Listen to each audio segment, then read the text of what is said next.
যিসকলে মচুৰি দালি খাই বেয়া পায় সেইসকলৰ বাবে আজিৰ এই ৰেচিপিটো আৰু ইমানেই টেষ্টি হয় খাবলৈ। ইয়াতে মই অলপমান মচুৰি দালি লৈছোঁ, ভালদৰে ধুই লৈছোঁ।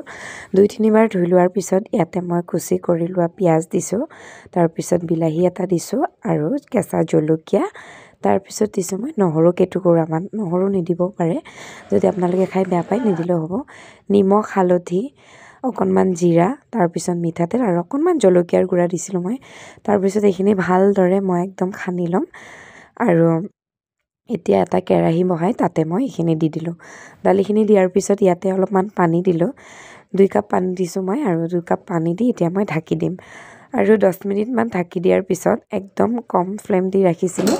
তাৰপিছত উদঙাই চালোঁ যে নাই আৰু অলপমান হ'ব, প্ৰায় 70% হৈ গৈছিলে আৰু এতিয়া সম্পূৰ্ণভাৱে হৈ গ'ল। আৰু যোনে যিমানখিনি মানে গলি যোৱাকৈ, কিছুমানে বেছি গলিলে বেয়া পায়, তো মই এনেকৈ ৰাখিছোঁ আৰু এতিয়া হৈ গৈছে। আৰু ইয়াতে দি দিলোঁ ধনিয়া পাত আৰু এয়া আমাৰ ৰেডি হৈ গ'ল দালিৰ এটা সুন্দৰ ৰেচিপি।